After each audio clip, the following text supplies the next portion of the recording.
오늘은 예언과 환상과 꿈의 시대라는 제목으로 말씀 전할 때에 우리 모두가 은혜 받는 시간 될 수 있기를 주님의 이름으로 축원합니다. 일본에서 영웅 대접을 받는 오노다 히로라는 사람이 있습니다. 이 사람은 원래 필리핀에 있는 루방섬이라는 섬에서 주둔하던 일본군 장교였습니다.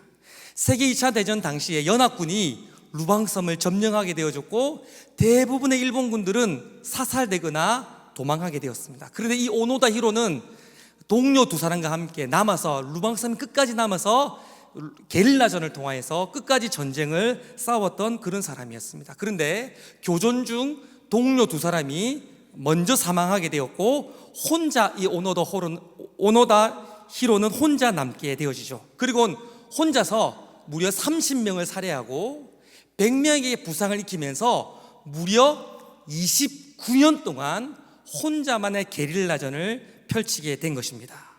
그런데 이미 오노다 히로가 전쟁을 들어갈 그때 당시에 이미 일본군은 패망을 하였고 일본군은 패망을 선언하면서 전쟁은 이미 종결되었어요.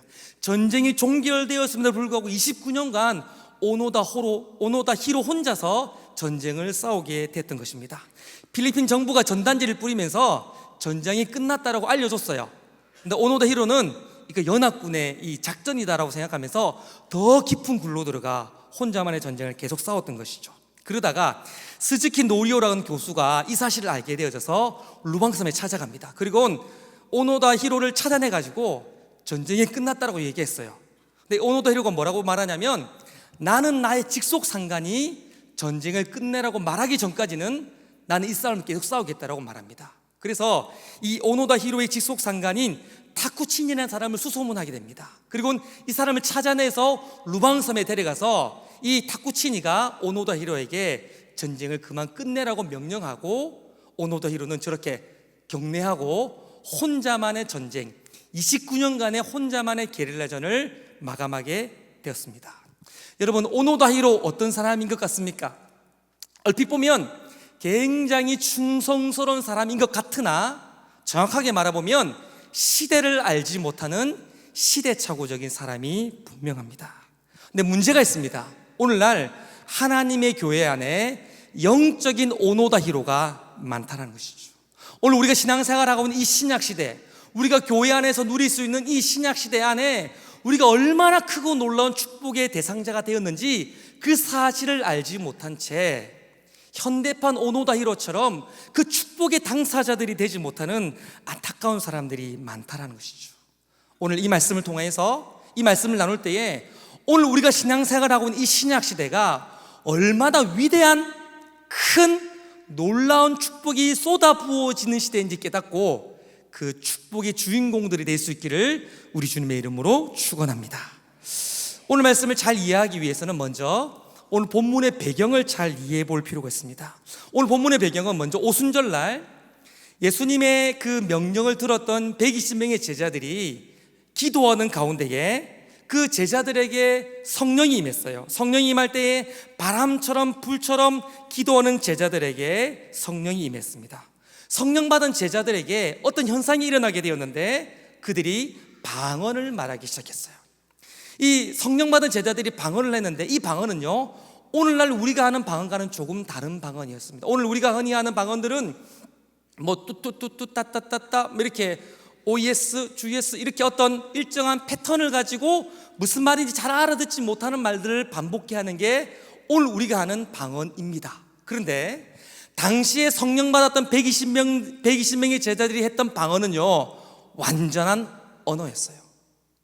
성령 받은 제자들이 방언을 하니까 사람들이 몰려와 그 방언의 소리를 들었는데 예루살렘을 중심으로 해서 최소한 16개국의 언어들로 분명하게 제자들이 하는 말이 선명하게 들려지는 분명한 언어였던 것들을 보게 되어집니다. 한 번도 외국어를 공부하지 않았어요. 어학연수도 갔다 오지 않았는데 한 번도 공부하지 않았던 수많은 외국어들을 그들이 성령 받자마자 말하기 시작했던 것이죠. 이 기적과도 같은 이 놀라운 일들 앞에 수많은 사람들이 몰려들고 그 일을 놀랍게 여기기 시작했습니다. 그때에 베드로가 자리에서 벌떡 일어나서 오늘 본문의 말씀을 하기 시작했던 거예요. 우리 16절 말씀을 같이 읽어보겠습니다. 시작. 이는 곧 선지자 요엘을 통하여 말씀하신 것이니 일렀으되. 베드로가 일어나서 했던 말이 무엇입니까? 이 놀라운 사건은 당시로부터 800년 전인 요엘 선지자가 이미 예언했던 그 예언의 말씀이 성취된 것이다라고.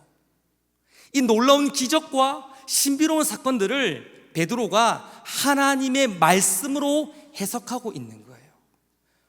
이 놀라운 사건들을 베드로가 기록된 요엘서의 말씀으로, 이 기적적인 이 사건들을 요엘서에 기록된 예언의 말씀으로 해석하고 적용하고 있는 모습들을 우리는 보게 되어지는 것입니다.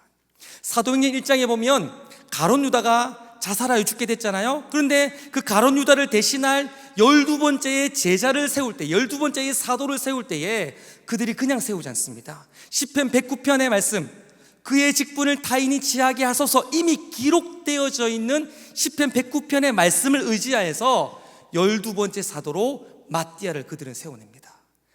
사도행전 3장에 보면 성전 미문에 앉아있는 안전뱅이를 일으키는 사건이 일어나게 되어지죠. 이 기적적이고 놀라운 사건들을 어떻게 하냐면 사도들은요, 이 기적적인 사건들을 창세기의 말씀과 신명기의 말씀으로 그 기적적인 사건들을 해석하고 적용하는 모습들이 초대교회 안에 있었던 것이에요. 여러분, 초대교회의 탁월함, 초대교회의 뛰어남이 어디 있었습니까? 기적과 놀라운 일들이 일어날 때에 그 기적과 놀라운 일들 앞에 머물러 있지 않고 그 기적적인 사건들을 하나님의 말씀으로 가져가 그 기적적인 사건을 말씀으로 해석하고 말씀으로 적용해내는 탁월함이 초대교회 안에 있었던 거예요. 여러분, 신학교에 가보면 베레벨 신기한 사람들이 다 모입니다. 소위 말해서 뭘 좀 봤다는 사람들, 뭐 좀 체험했다는 사람들, 뭐 좀 듣는다는 사람들, 소위 말해 장풍을 쏘았다는 사람들, 장풍을 맞았다는 사람들, 뭐 이런 사람들 있잖아요. 이런 세상 신기하는 사람들이 다 신학교에 몰려오는 걸 보게 되죠. 우리 교회도 보면 이 신학교를 졸업하고 목사가 된 신기한 목사님들이 굉장히 많아요. 여러분 송구영신 예배 보면 아시잖아요. 우리 교회 목사님 중에는 죽었다가 살아난 신기한 목사님도 계십니다. 어쨌든 신학교 출신들은 세상 신기한 사람들이 참 많이 있어요. 근데 그런 사람들이 신학교에 몰려오면 가장 먼저 신학교에서 하는 일이 있습니다. 그게 뭐냐면 자기가 보고 듣고 경험하고 받은 은사와 능력들을 다 말씀 아래로 두는 작업들, 자기가 가지고 있는 모든 것들을 말씀 뒤로 하는 작업들을 가장 먼저 하는 거예요. 그걸 유식한 말로 계시 의존적 사색. 한번 따라 해볼까요? 계시 의존적 사색. 그 계시 의존적 사색, 모든 것들을 말씀 아래에 두고 모든 것들을 말씀 뒤로 하는 그것이 바로 신학의 출발이자, 아니요 더 정확하게 말해보면 신앙의 출발인 거예요. 우리의 신앙을 체계적으로 정리해 놓은 웨스트민스터 소유리 문답에도 보면 이렇게 기록되어 있는데, 하나님의 말씀은 우리의 신앙과 삶의 유일한 법칙이다, 그렇게 말하고 있습니다. 뭐가요? 하나님의 말씀이야말로 우리의 삶과 신앙의 유일한 법칙이다. 하나님의 말씀은 법칙이다. 하나님의 말씀은 곧 법이다라는 것입니다. 여러분, 법을 떠나면 뭡니까? 불법이에요. 법을 벗어나면 불법입니다. 우리가 신앙생활을 하면서 말씀을 제쳐놓고 신앙생활을 한다면, 말씀을 떠나고 말씀을 소홀히하게 신앙생활을 한다면 어쩌면 우리는 불법적인 신앙생활을 하고 있는 줄 모르겠어요. 우리가 아무리 교회에서 열심히 신앙생활을 한다 할지라도, 우리가 아무리 많은 직분을 가지고 열심히 교회를 섬긴다 할지라도 우리의 신앙생활 안에 말씀이 사라져 있다면, 말씀을 뒤로 한 채 신앙생활을 하고 있다면 우리는 어쩌면 불법적인 신앙생활을 하고 있는 줄 모르겠어요. 사랑하는 성도 여러분, 우리가 경험한 모든 경험, 가치, 능력, 은사, 그 모든 것들을 하나님 말씀 아래에 둘 수 있기를 주님의 이름으로 축원합니다. 그리고 우리의 신앙과 삶의 유일한 법칙인, 유일한 법인, 가장 우선되는 이 말씀을 앞장세우며 그렇게 살아갈 수 있기를 바랍니다.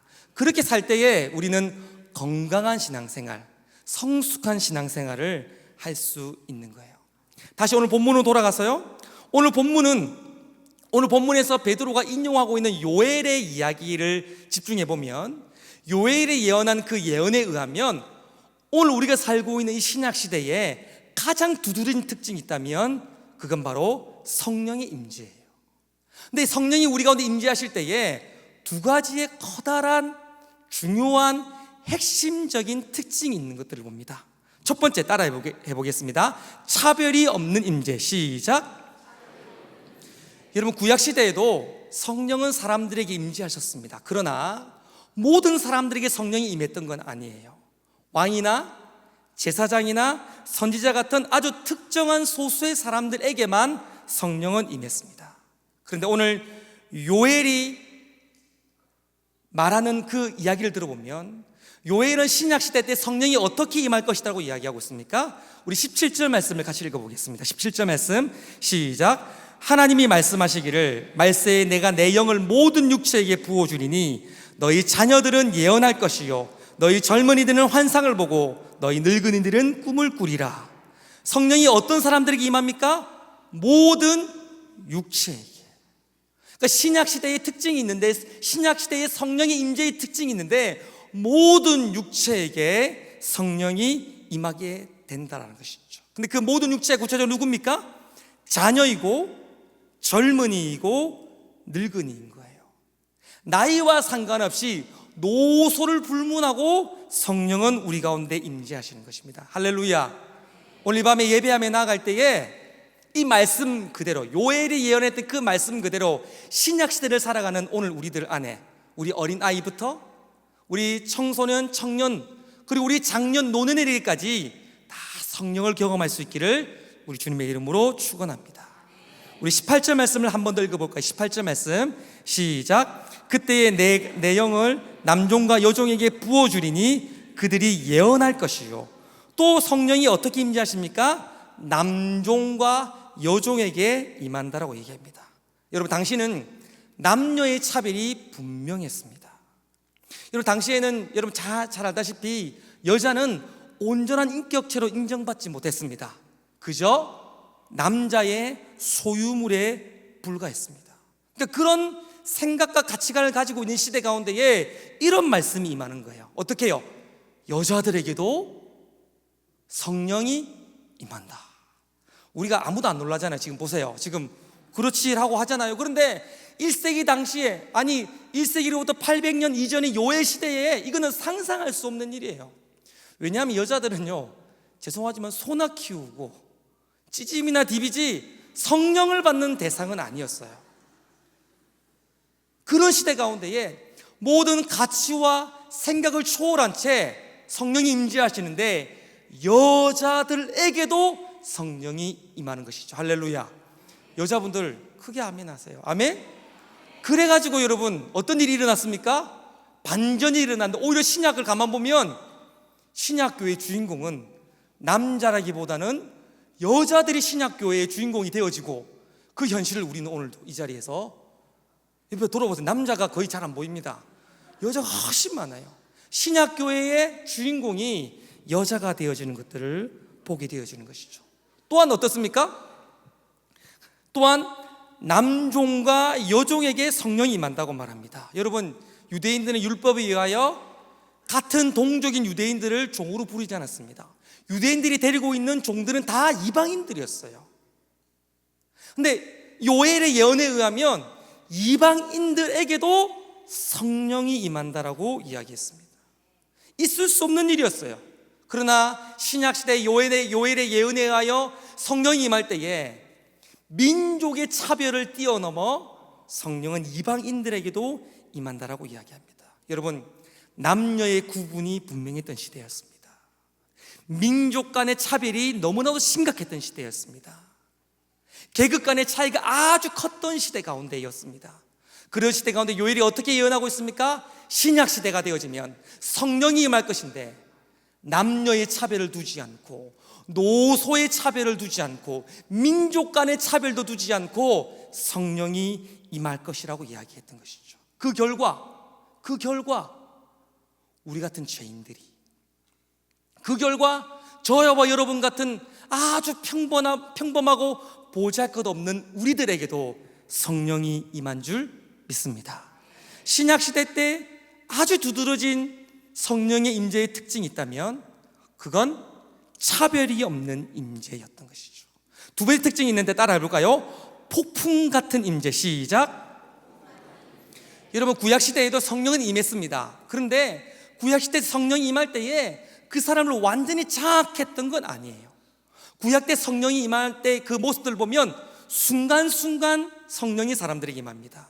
부분 성령이 임했고요, 더 정확하게 말해보면 필요에 따라 성령은 하나님의 사람들에게 임재하였습니다. 예를 들어보면 성령이 삼손에게 임하였습니다.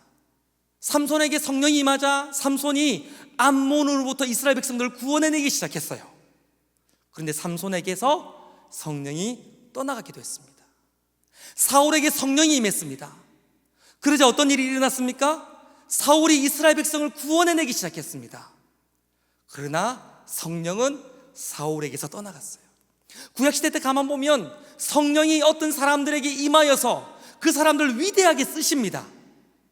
그러고 나면 그들에게서 성령이 떠나가는 장면들을 우리는 자주 목격하게 되는 것이죠. 그래서 여러분, 다윗이 밧세바를 범하는 죄를 짓고 나서 가장 두려워하고 무서워했던 것이 무엇입니까? 주의 성령을 내게서 거두지 마옵소서. 여러분, 구약시대 때는요, 성령이 부분 임하고 필요에 따라 임하면서 성령은 사람들에게서 떠나가게 됐습니다. 그런데 신약시대가 되어지면 완전히 다른 모습으로 성령이 우리에게 임하는 것들을 보게 됩니다. 우리 18절 말씀을 한 번 더 읽어보실까요? 18절 말씀입니다. 18절 말씀 같이 읽어보겠습니다. 시작. 그때에 내가 내 영을 내 남종과 여종에게 부어주리니 그들의 예언할 것이요. 성령이 어떻게 임한다라고 말하냐면 부어진다라고 그렇게 말하고 있는 거예요. 이 부어진다란 이 단어가 굉장히 중요한 단어인데요, 이 부어진다는 이 단어는 헬라어로 에케오라는 단어예요. 이 단어는요, 번역할 때 부어진다 이런 뜻보다도 훨씬 더 강력한 뜻인데 이런 뜻입니다. 퍼부어진다. 그러니까 단순히 이렇게 부어지는 것이 아니라 요즘 보면 국지성 호우 있지 않습니까? 폭풍이 있지 않습니까? 그렇듯이 성령이 퍼부어진다라고 말하고 있는 거예요. 또 하나, 이 에케오란 이 단어는요, 죄송합니다 이런 당에서 헬러 용법에 의하면, 놀라지 마십시오. 깜짝 놀랄 거예요. 놀라지 마십시오. 이 헬러 용법에 의하면 에케오란 단어는요, 미래 능동태입니다.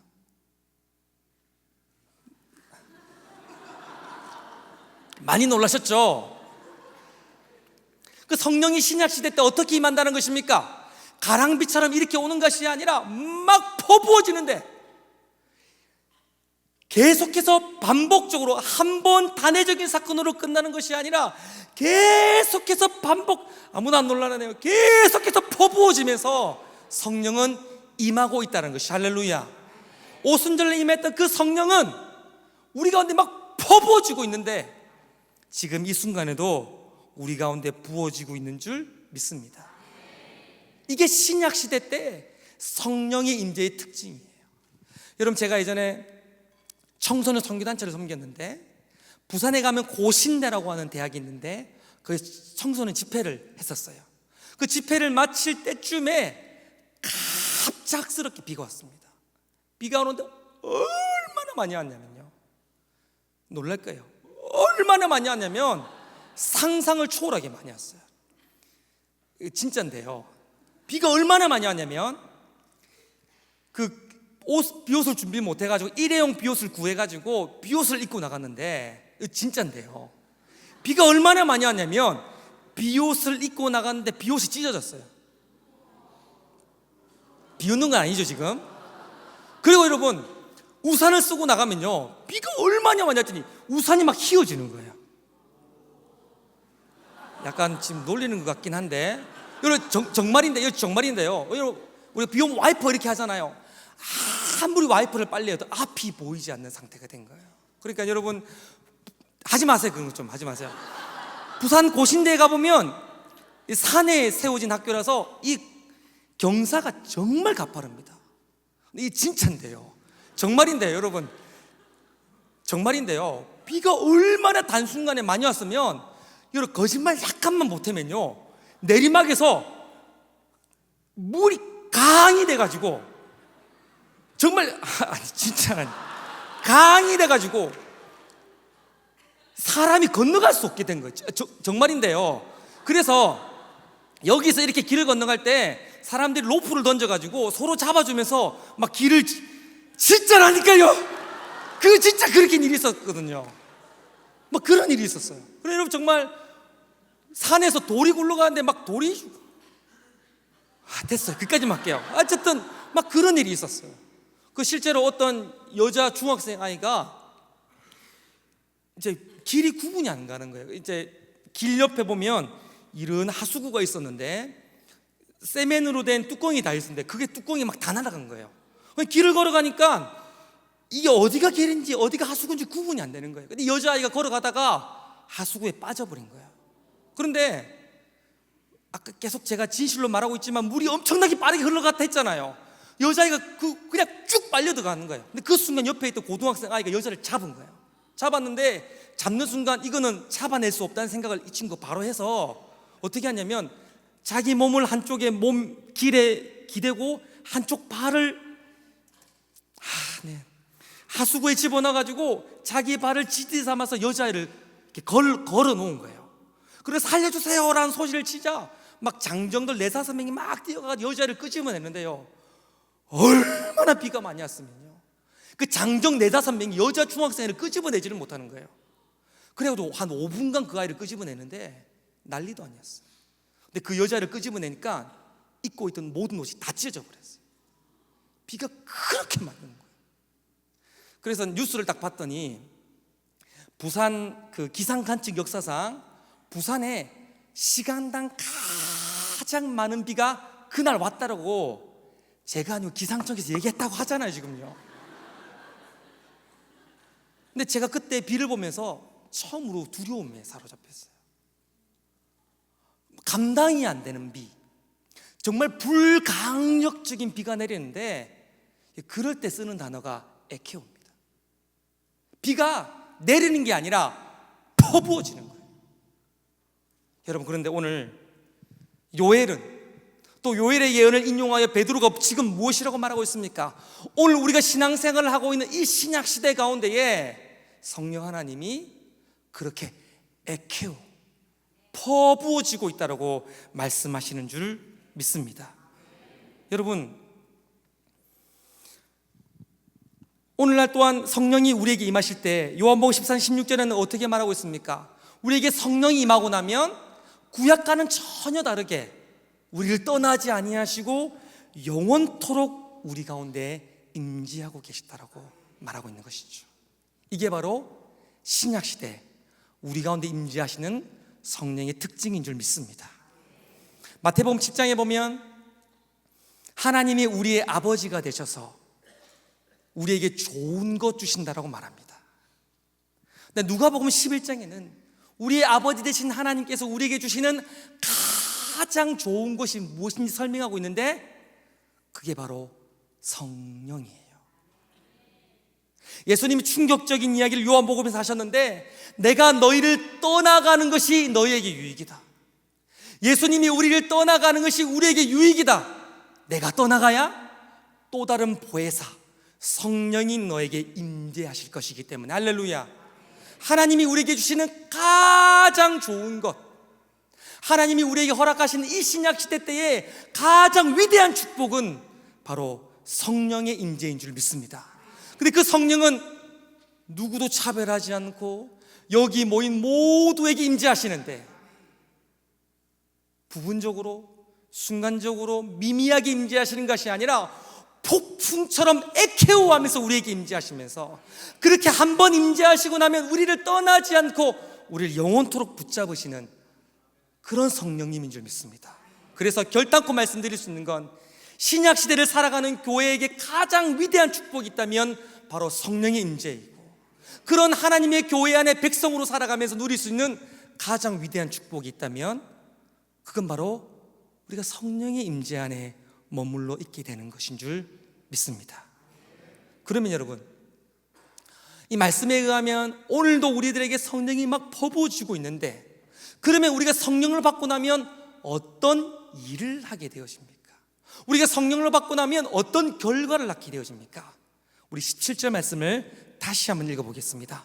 2장 17절 말씀입니다. 시작. 하나님이 말씀하시기를 말세에 내가 내 영을 모든 육체에게 부어주리니 너희 자녀들은 예언할 것이요 너희 젊은이들은 환상을 보고 너희 늙은이들은 꿈을 꾸리라. 여러분, 저를 한번 보십시오. 제가 질문을 할 테니까 대답하시되 마음으로 대답하십시오. 절대 아멘 하지 마십시오. 질문하겠습니다. 우리에게 성령이 임하면 우리의 자녀들이 예언을 하고 우리 젊은이들이 환상을 보고 우리 늙은이들이, 우리 어른들이 꿈을 꿀까요? 마음으로 대답하십시오. 더 현실적으로 이야기해 보겠습니다. 오늘날 성령이 우리에게 부어지고 있으니까 오늘 말씀이 끝나고 기도 시간에 분명히 성령이 임재하고 계시는데, 그러면 옆에서 잠자고 있던 우리 아이가 일어나가지고 갑자기 엄마 하면서 예언을 하기 시작하고, 우리 청년과 청소년들이 갑자기 일어나가지고 막 환상을 보기 시작하면서, 우리 장로님 권사님들이 갑자기 막 꿈을 꾸면서 막 이런 현상들이 일어날까요? 다 대답하셨습니까? 결론적으로 답을 말씀드리면 아닙니다. 물론 하나님의 신비의 세계 속에서 얼마든지 환상도 보고 예언도 하고 꿈도 꿀 수 있습니다. 죽은 자도 살아날 수 있습니다. 그런 일들은 얼마든지 일어날 수 있습니다. 그러나 최소한 오늘 본문에서 말하는 예언과 환상과 꿈은 우리가 흔히 생각하는 그런 신비로운 일들이 아닙니다. 여러분 잘 들으셔야 되는데요, 요엘이 예언했던 구약시대 가운데에 예언과 환상과 꿈은 대표적인 계시의 수단이었습니다. 하나님께서 자신을 드러내 보여주시고 하나님의 백성들에게 자기의 마음과 뜻을 보이기 위하여 말씀하시는 수단이, 말씀하시는 방법이 예언이고 환상이고 꿈이었습니다. 다시 한번요, 성경이 완성되기 전까지 구약시대 가운데에 하나님이 하나님의 백성들에게 말씀하시는 수단이 예언이고 환상이고 꿈이었던 것입니다. 자, 그런 관점으로 오늘 본문의 말씀을 다시 보시면 이렇게 해석할 수 있는 거예요. 성령이 임하면 우리 모두가 다 예언하고 환상을 보며 꿈을 꿀 거예요. 그 말의 의미는 무엇입니까? 우리에게 계시의 세계가 풍성하고 깊고도 위대한 계시의 세계가 열려진다는 뜻인 줄 믿습니다. 여러분, 신약시대 때 완전한 하나님의 계시, 오늘 이 시대 가운데에 완벽한 하나님의 계시, 더 보탤 것도 없고 더 다른 것도 필요 없을 만큼 완벽한 하나님의 계시가 뭡니까? 바로 하나님의 성경 말씀인 줄 믿습니다. 여러분, 신약시대 때 우리 가운데 성령이 막 퍼부어지시면서 성령이 우리를 붙잡으시면서 우리를 하나님의 위대한 계시의 세계로 인도하시는 거예요. 그래서 우리가 말씀을 펴기만 하면, 이미 완벽하게 계시된 이 하나님의 말씀을 피기만 하면 이 말씀을 통하여 살아계신 하나님을 만나는 게 되는 줄 믿습니다. 이 말씀을 피기만 하면 하나님의 마음이 막 우리에게 느껴지고, 말씀을 피기만 하면 성령의 임재 속에서 우리를 향한 하나님의 뜻이 선명하게 분별되어지게 되는 줄을 믿습니다. 오늘날 신약시대 때 성령이 우리에게 부어지면서 우리가 누리는 가장 큰 축복이 바로 계시의 세계, 즉 말씀의 은혜인 거예요. 여러분들은 이런 은혜를 오늘 최근에 여러분들은 누려가고 있으신가요? 성령님은 차별도 없이 폭풍처럼 우리에게 막 임재하셔서 우리를 계시의 세계로 막 이끌어가고 계신데, 우리는 그 계시의 세계 안에서 하나님을 만나고 하나님의 마음을 누리며 하나님의 뜻을 발견하며 오늘도 우리는 살아가고 있냐라는 거예요. 이 계시의 세계 안에서 예배 드릴 때마다 하나님의 말씀이 막 느껴지고 소그룹마다 구역마다 이 하나님의 뜻이 막 분별되어지며 삶의 현장 가운데에 내게 찾아오셔서 내게 말씀하시는 하나님이 느껴지냐라는 거예요. 여러분, 오늘 우리가 경험하고 있고 우리에게 허락되어져 있고 우리에게 주어져 있는 이 계시의 세계는요, 놀라운 것인데, 우리가 존경하고 우리가 따르길 원하는 구약의 선지자들, 제사장, 왕도 오늘날 우리만큼 계시의 세계가 허락되지 않았었어요. 아마 구약의 수많은 인물들이 하나님의 나라에서 우리를 보고 깜짝 놀랄 겁니다. 우리도 한 번도 보지 못한 계시의 세계, 우리가 상상치도 못한 계시의 세계가 우리에게 막 펼쳐지는 걸 보면서 성령의 임재를 통해 우리가 그런 하나님의 계시의 세계 안에 있는 것들을 보면서 구약의 위대한 선지들이 깜짝 놀라고 있습니다. 여러분, 요셉은 꿈을 통하여 하나님 구원의 역사의 일부를 보았으나 우리는 하나님의 말씀을 통하여 하나님 구원의 역사의 처음부터 끝까지를 보고 있습니다. 이사야는 예언을 통하여 예수님을 고난의 종으로, 어린 양으로 그렇게 보았을 뿐이었습니다. 그러나 우리는 하나님의 말씀을 통하여 예수가 어떻게 이 땅에 오셨는지, 또한 장차 어떤 일로 어떻게 우리에게 오실지에 대해서 예수의 처음과 끝을 다 보고 있습니다.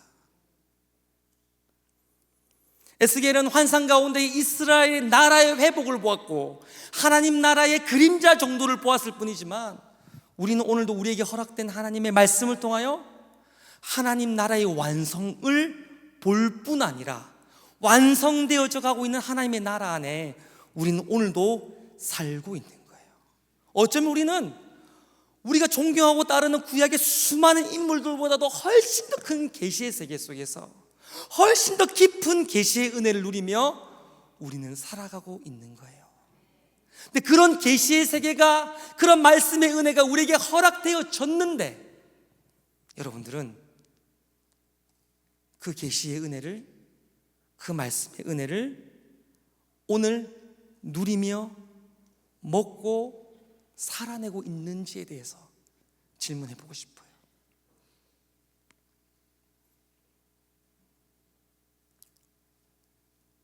(2000년대) 초반에 실제 있었던 일인데요, 40대의 한 남성이 등산을 갔습니다. 우리로 하면 성암산, 팔군산 정도 되는 그리 높지 않은 산을 등산했어요. 근데 이 남자가 실종되었습니다. 수소문하고 찾고 찾았는데 7일 만에 찾았는데 죽은 시체로 찾았어요. 부검을 해보니까 이 영양실조에 의한 탈진으로 죽은 거예요. 그런데 그가 메고 있었던, 죽을 때 메고 있었던 가방을 열어보니까 그 안에 최소한 3일 이상 버틸 수 있는 식량이 그 안에 있었던 거예요. 우리의 모습이 아닌지 돌아봐야 됩니다. 우리 아모스 8장 11절 말씀을 같이 읽어보실까요? 시작. 주 여호와의 말씀이니라. 보래 날이 이를지라 내가 기근을 땅에 보내리니 양식이 없어 주림이 아니요 물이 없어 가람이 아니요 여호와의 말씀을 듣지 못한 기갈이라. 여러분, 우리의 삶에 왜 기갈이 있습니까? 왜 우리의 삶에 평강이 넘치지 못하죠? 이렇게 열심히 신앙생활을 하지만 왜 우리에게 만족과 기쁨과 평안함이 왜 없는 것입니까? 이렇게 오래 예수를 믿었는데 왜 우리는 그렇게 성숙하지 못한 것일까요? 예수를 믿는다면서요, 성령이 내 안에 사신다면서요, 그런데 왜 우리는 세상 사람들과 다르지 못하게 살고 있는 것입니까? 그 이유는 말씀의 기갈인 거예요. 우리 안에 말씀이 없기 때문에, 이미 우리에게 말씀의 축복이 부어지고 있으나 그 말씀을 펴지 않기 때문에, 그 말씀 앞에 머물러 있지 않기 때문에, 그 말씀을 먹지 않기 때문에, 말씀보다 더 급하고 중요한 일이 우리에게 여전히 많기 때문에, 말씀의 기갈이 있기 때문에 우리의 삶에 수많은 문제들이 찾아오고 있는 겁니다. 우리에게 이미 놀라운 계시의 세계가 열렸습니다. 근데 그걸 알지 못하는 오늘날 현대판 오노다 히로가 여러분이 아닌지 몰라요. 그래서 여전히 율법적인 신앙생활을 하면서 살아가고 있는 것이 저와 여러분 아닌지 몰라요. 먹을 것을 등에 메고도 굶주려 죽었던 이 남성, 40대의 남성처럼 우리가 놀라운 계시의 세계를 이미 가지고 있으나 그것을 먹지 않아서 말씀의 기갈 속에 허덕이며 메말라가는 것이 저와 여러분 아닌지를 돌아봐야 됩니다. 사실은 오늘 이 말씀을 준비하게 된 계기가 바로 제가 현대판 오노다 히라라는 사실을 깨달았기 때문이에요. 제가 바로 배낭에 먹을 것을 가지고 있은 채 죽어간 40대 남성처럼 오늘날 제가 목사로 부름받고 교회 안에 있으나 여전히 말씀을 펴지 못하고 말씀을 충만하게 먹지 못하고 말씀을 가장 앞세우지 못하는 제 자신의 모습들을 보면서 오늘 이 말씀을 저의 자신에게, 그렇게 살아가고 있는 여러분들에게 나누고 싶었던 것입니다. 사랑하는 여러분, 말씀 앞으로 돌아갈 수 있기를 우리 주님의 이름으로 축원합니다. 오늘 저는 말씀을 정리하며 바울이 영적 아들 디모데에게 했던 그 권면으로 여러분들을 마지막으로 도전하고 싶습니다. 우리 디모데전서 4장 13절 말씀을 우리 같이 한번 읽어보도록 하겠습니다. 같이 읽겠습니다. 시작. 내가 이를 때까지 읽는 것과 권하는 것과 가르치는 것에 전념하라. 한 번 더 읽어보겠습니다. 시작. 내가 이를 때까지 읽는 것과 권하는 것과 가르치는 것에 전념하라. 바울이 디모데에게 던졌던 마지막 권면과 도전은 말씀에 전념하는 삶이었습니다. 바울이 디모데에게 마지막으로 던졌던 권면과 가르침은 말씀에 전념하는 삶이었습니다.